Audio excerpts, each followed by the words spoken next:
Bonjour, j'espère que vous allez bien. Alors aujourd'hui, je voudrais vous parler de l'énergie sexuelle. Qu'est-ce que c'est?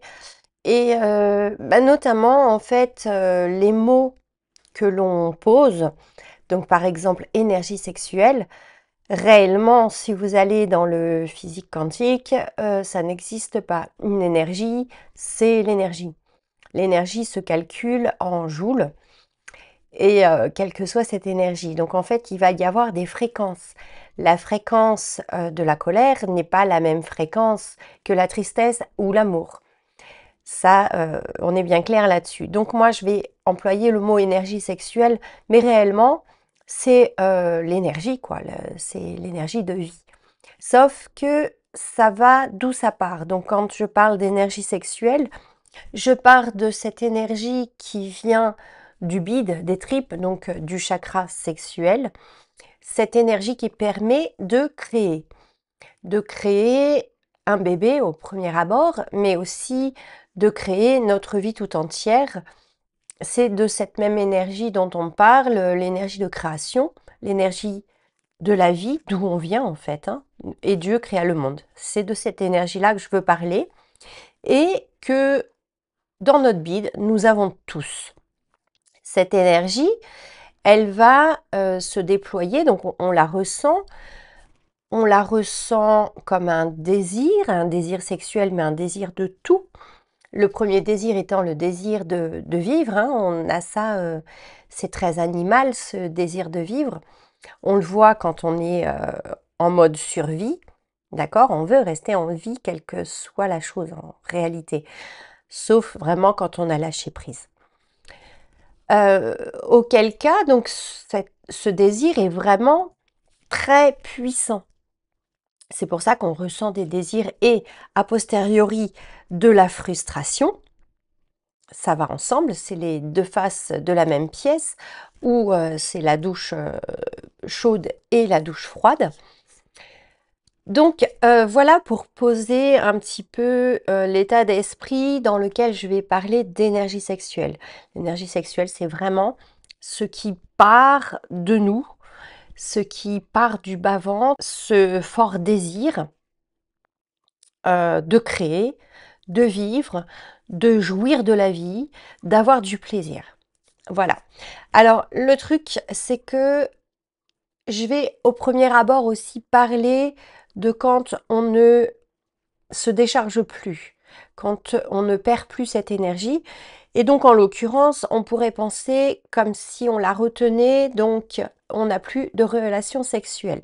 Mais vous verrez par la suite que justement, je ne suis pas d'accord avec le fait de ne pas perdre son énergie et ne pas avoir de relations sexuelles. Voilà. C'était tout l'objet de ces dernières années de mes recherches de comment faire. Alors, l'énergie, on la donne de manière très inconsciente.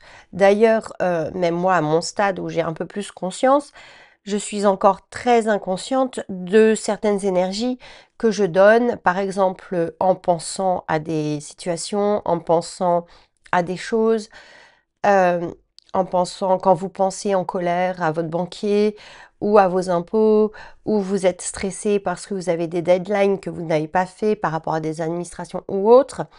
Tout ça, c'est des pertes d'énergie qui sont récupérées par l'administration en question qui, elle, se renforce avec ça.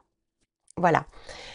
Quelle que soit la fréquence, hein, n'est-ce pas? Donc, si je pars de cette chose, donc je retiens mon énergie, je la garde pour moi parce que c'est très difficile de se recharger.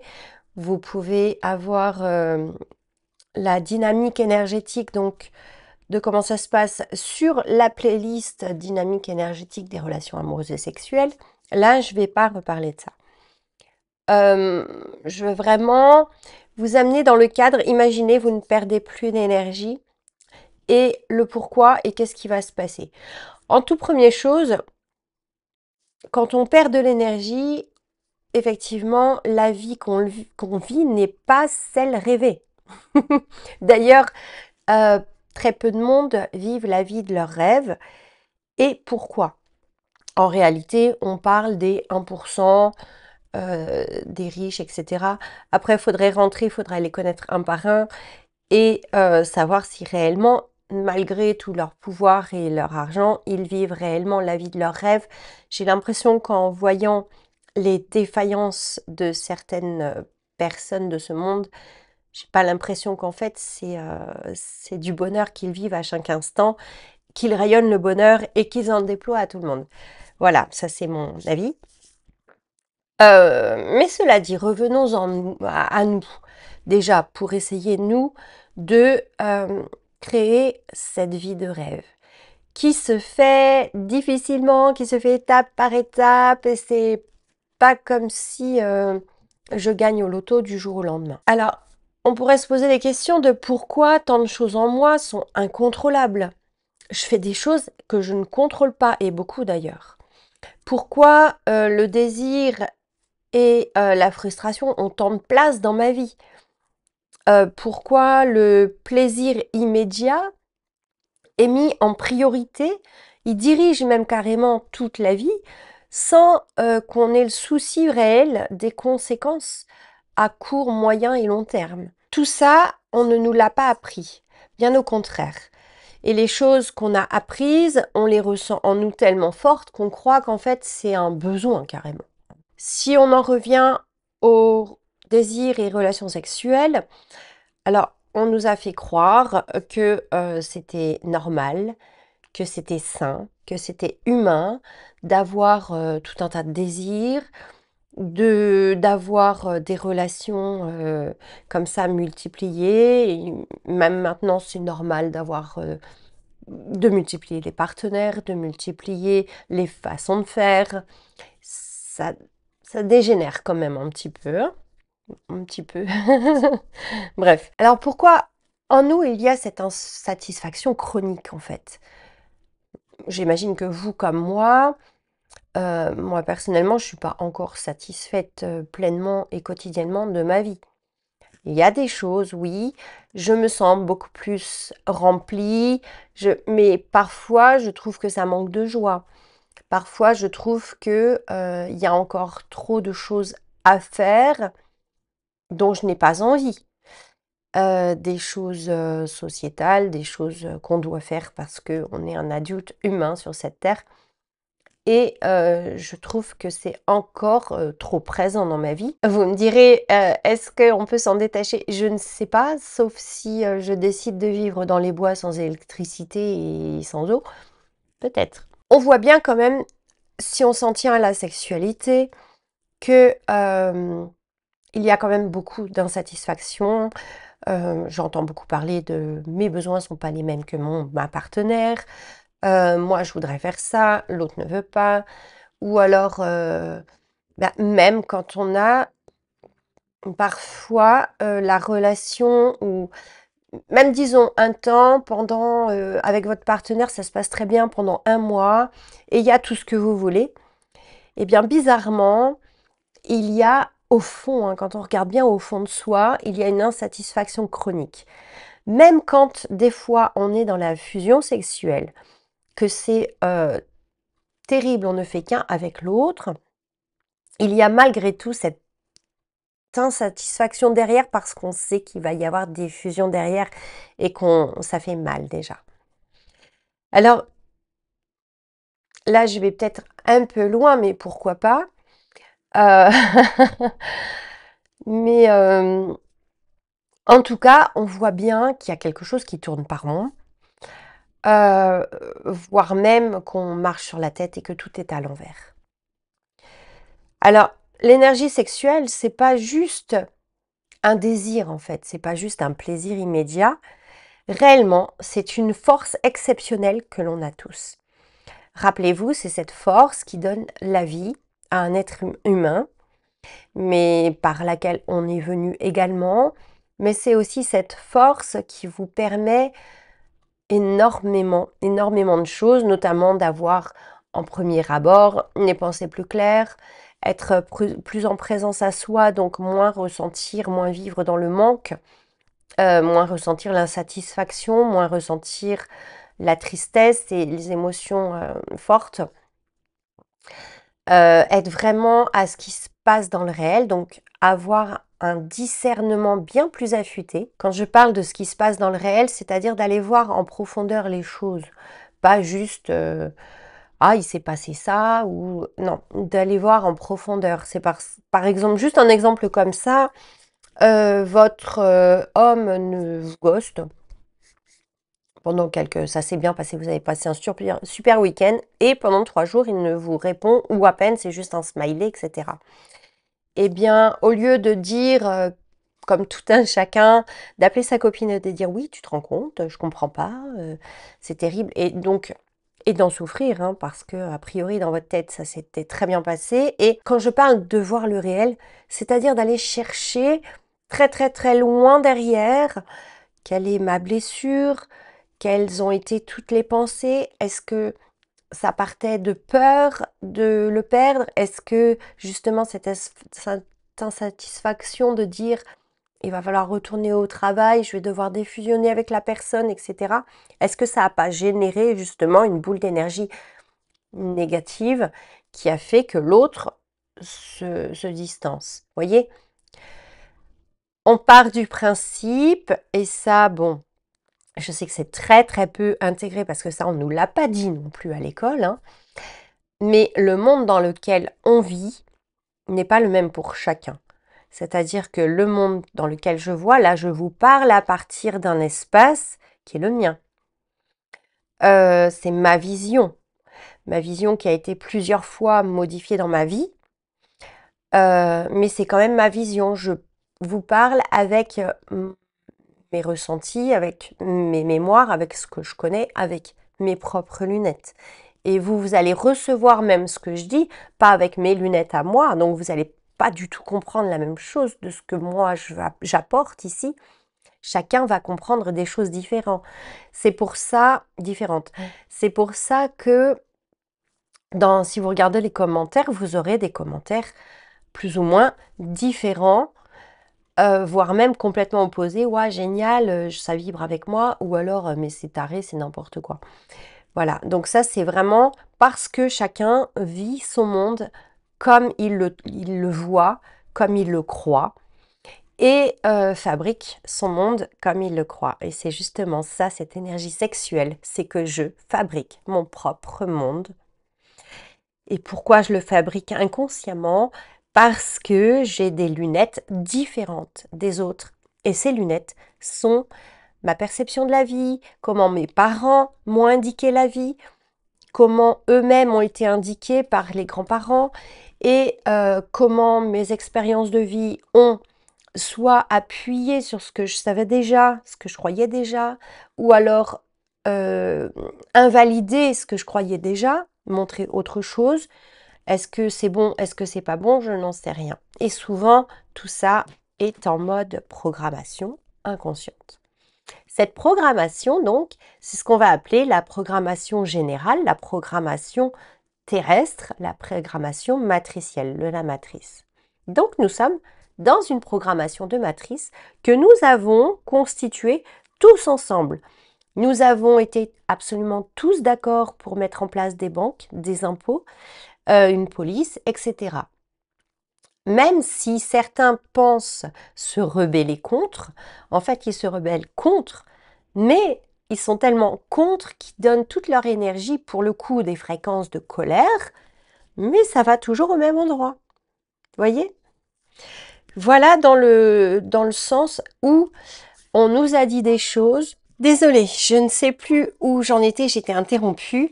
Alors, en gros, ce que je vous disais, en bref, nous sommes dans une matrice programmée avec des lignes de code, des fréquences différentes, et cette matrice a besoin de chacun de nous, de notre énergie à nous, pour fonctionner dans l'état où elle est.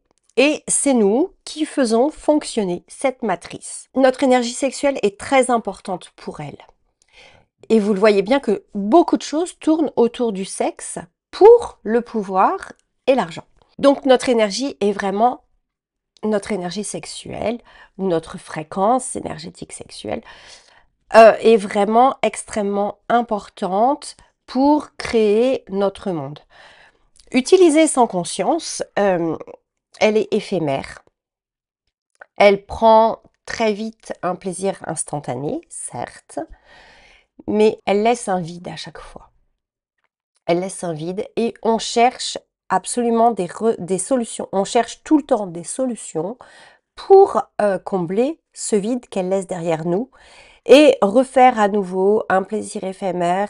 Et en fait, c'est le serpent qui se mord la queue. Et l'image du serpent, elle est très bien vue dans cette vidéo sur l'énergie sexuelle, puisque le serpent représente la Kundalini, notre énergie sexuelle qui, normalement, si elle est en retenue, elle circule dans notre corps d'une façon d'arrière en avant, comme ça, pour nourrir absolument tout et faire ce que je vous disais tout à l'heure, donc déployer une force, une puissance, un pouvoir inconnu, le pouvoir de nous-mêmes. En gros, quand elle est conservée et mieux dirigée dans le corps, elle devient un pouvoir interne, une maîtrise de soi totale, une clarté d'esprit et de compréhension.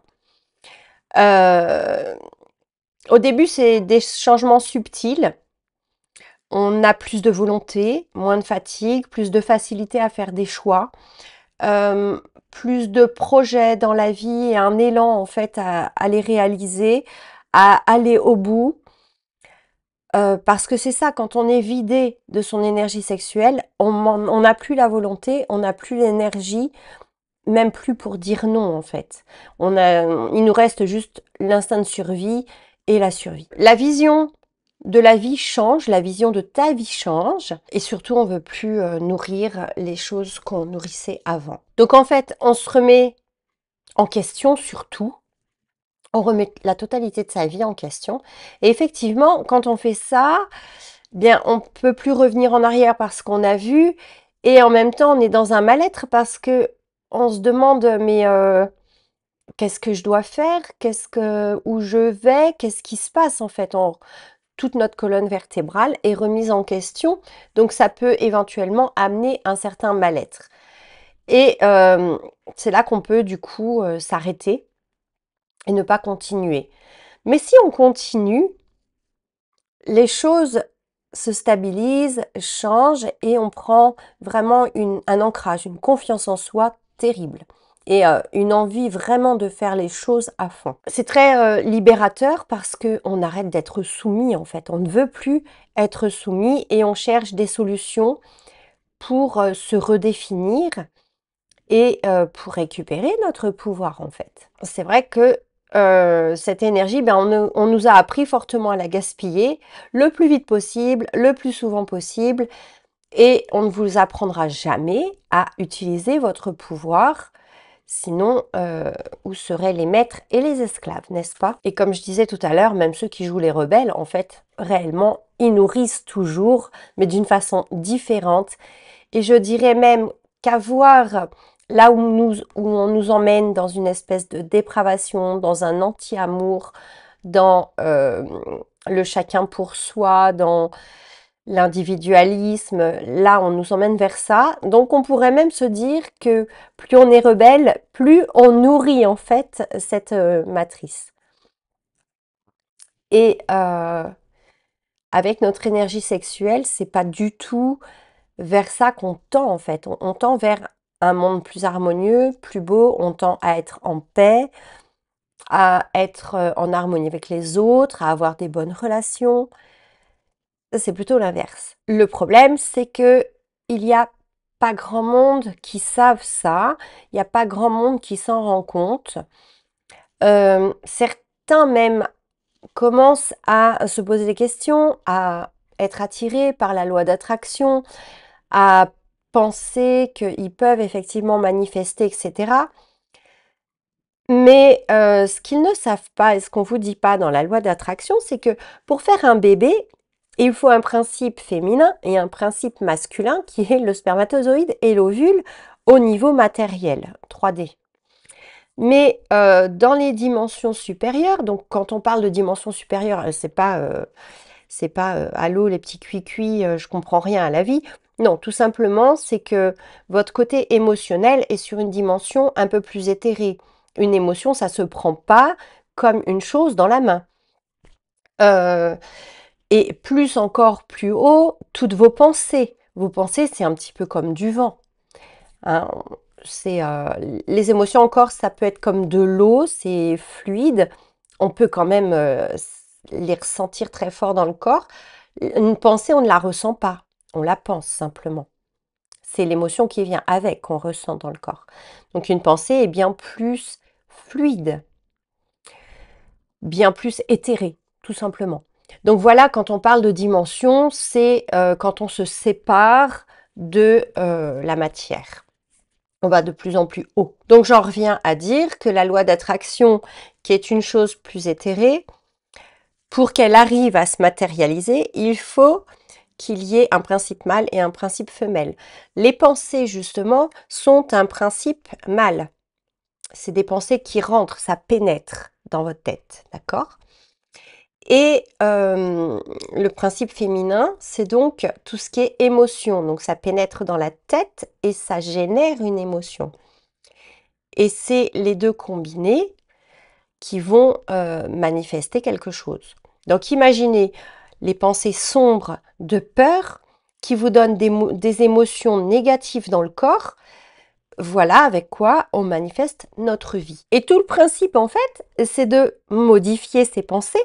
Donc on commence par modifier sa vision du monde et modifier les ressentis qui nous pénètrent dans le corps.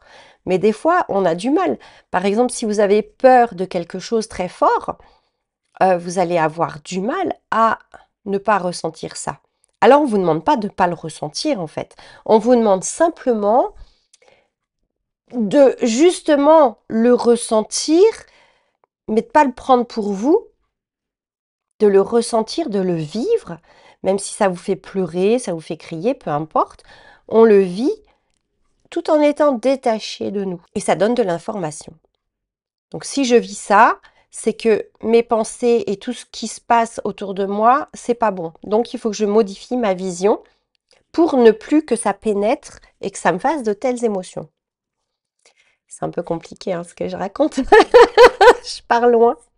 Mais c'est pas grave, j'avais besoin de m'exprimer, ça sort tout seul là comme ça, donc voilà. Donc en gros, ben non, on nous apprend que justement c'est pas normal. À un homme, on lui dit même, hein, on lui jure que, même scientifiquement parlant, que conserver son sperme n'est pas bon pour sa santé. Alors que c'est pas vrai, c'est tout l'inverse. Mais c'est vrai que quand un homme qui est habitué à ça, il va avoir une tension tellement forte que ça va le mettre dans tous ses états. Certains peuvent même ne pas supporter et passer sur de la folie. C'est pour ça qu'on voit beaucoup de viols hein, et qu'on pourrait même dire que le viol est autorisé parce que les lois étant faites par des hommes qui comprennent la tension sexuelle de certains, ils peuvent se dire que c'est à peu près normal, ils sont en état de survie et donc on peut. Et bien évidemment, c'est loin d'être sage tout ça. Alors tout simplement, ben, c'est vos croyances combinées à ce que vous avez, à l'entraînement que vous avez donné à votre corps. J'ai un exemple tout bête. J'ai un ami qui a bien des kilos pour survivre quelques mois sans manger. Et pourtant, s'il saute un repas, il va sentir sa tête tourner. Il va faire une hypoglycémie. C'est assez incroyable. Mais non, mais c'est le corps en fait. Il y a les croyances et puis c'est l'habitude du corps tout simplement. Alors cette énergie sexuelle, bah, qu'est-ce qu'elle fait? Elle donne la vie. Elle donne vie à tout, à l'art, aux idées, à la création de toutes choses en fait. Imaginez-vous si vous pouviez la diriger et la mettre au profit de ce que vous voulez dans votre vie.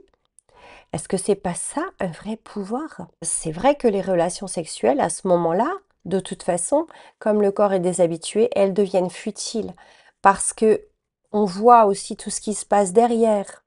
Je vous remets encore à la playlist que j'ai fait il y a 2 ans sur les relations, la dynamique énergétique des relations. Donc le corps se détache en fait de ce besoin sexuel, de ce désir versus frustration.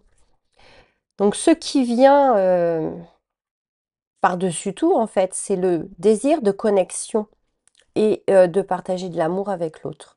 Ça reste et c'est en ça que je ne suis pas d'accord de s'arrêter de faire l'amour. Parce que quand on en arrive là, on a très envie justement de partage. Le désir, l'envie, il doit rester. C'est la frustration qui doit s'en aller. Avec évidemment l'inconscience de ce qu'on fait et c'est tout simplement la maîtrise de soi, de ses émotions. S'il y a, je vis ce moment avec exaltation. Et s'il n'y a pas, il n'y a aucune frustration, c'est pas grave. Ma vie est géniale quand même et je trouverai des plaisirs différents. D'ailleurs, le plaisir, on n'a plus envie de plaisir éphémère. On veut vraiment une paix et un bonheur durable en soi. Ça non plus, on vous l'apprendra jamais. C'est que ce pouvoir vous donne une responsabilité, vous donne de savoir que je peux créer ma vie et de reprendre le pouvoir de créer sa vie. Ben, ça vous donne la responsabilité de la créer à votre image et de ne pas en faire n'importe quoi. Donc, c'est pour ça que dans mes pratiques, je ne peux pas, même si j'en avais pas le tabou ou quoi que ce soit, je ne peux pas faire ailer un homme, c'est pas possible. Enfin, c'est antinomique en fait. Je suis très consciente et je suis responsable de mes actes par rapport à ce que je fais faire aux gens. Et puis, quand on sait, hein, vous savez, un homme averti en vaut deux, ça veut dire que la claque que vous vous prenez derrière, elle est immense. Hein. Tous vos choix, toutes vos pensées, toutes vos actions, ça devient en fait un investissement dans la construction de votre vie, tout en conscience. Et votre esprit devient affûté et vous devenez inébranlable. Alors, fini de chercher aussi les validations extérieures à tous les niveaux, même au niveau le plus haut, je dirais.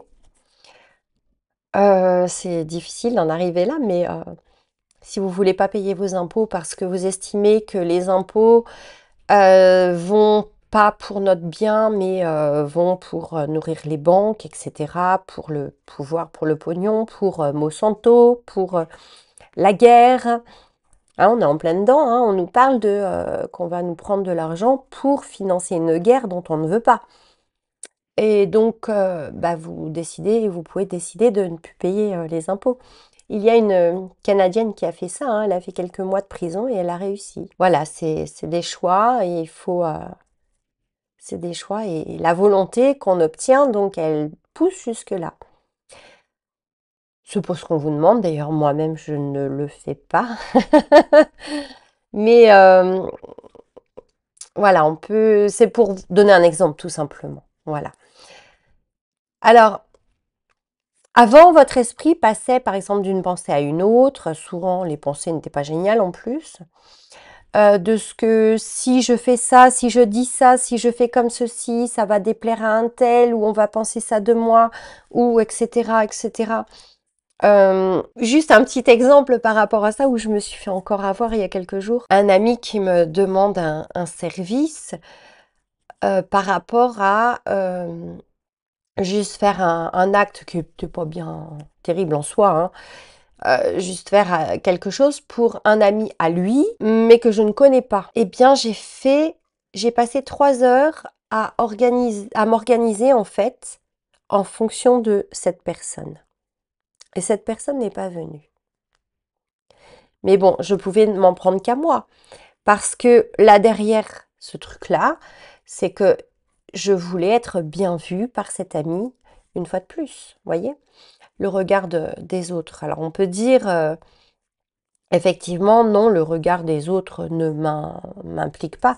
Oui, quand c'est des inconnus. Et encore, voyez, là je suis en train de faire une vidéo. Si j'ai 1, 2 ou 3 commentaires négatifs, ok, je m'en fous. Mais si j'en ai 1000, je pense que je peux être un peu plus impactée, voyez. Et des fois, on peut être impacté jusqu'à l'estime de soi, jusqu'à croire peut-être que les autres ont raison, voyez, et que c'est vous qui êtes nul.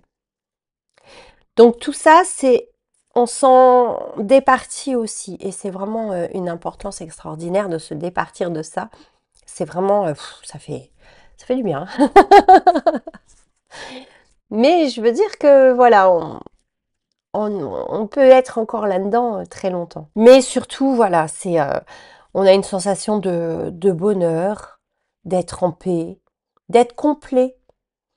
On n'a plus envie de séduire, on n'est plus sur l'apparence.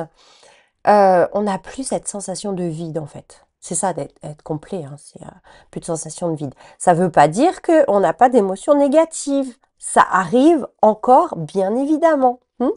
Et puis si les gens qui vous comprennent pas, tout ça, on s'en fout, on se justifie plus en fait.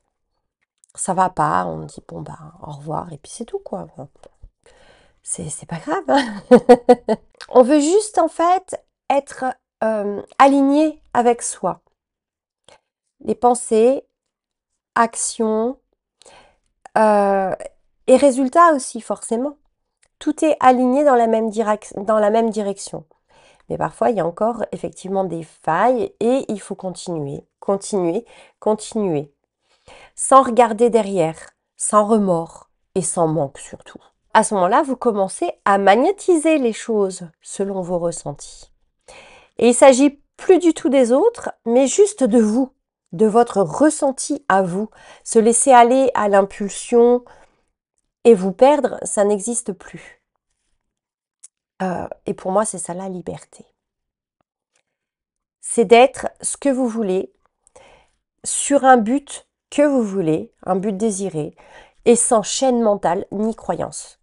Je vais m'arrêter là parce que ça fait une vidéo qui est un petit peu longue déjà. La prochaine fois, je vous expliquerai comment, quand on se détache de la matrice, quand on la voit et qu'on désire faire autrement, comment la matrice n'est pas d'accord pour que vous partiez, n'est-ce pas?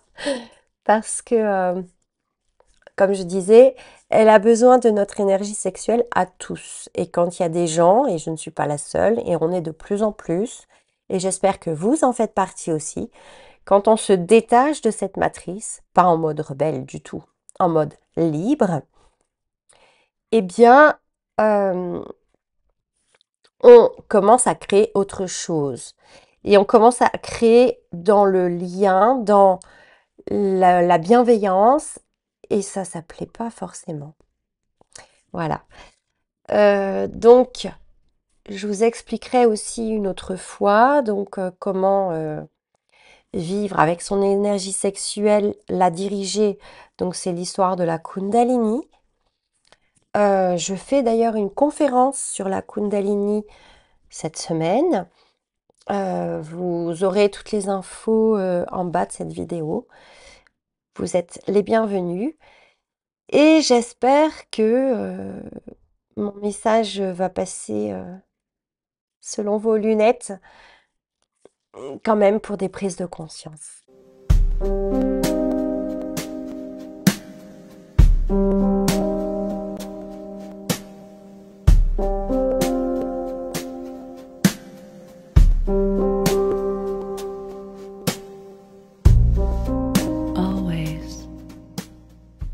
Bienvenue chez Jess Harmony. Je suis votre initiatrice tantrique depuis 2011. Je vous aide à vous reconnecter à vous-même par la voie tantrique et la sexualité sacrée. Pour recevoir mes vidéos régulièrement, n'hésitez pas à vous abonner à ma chaîne.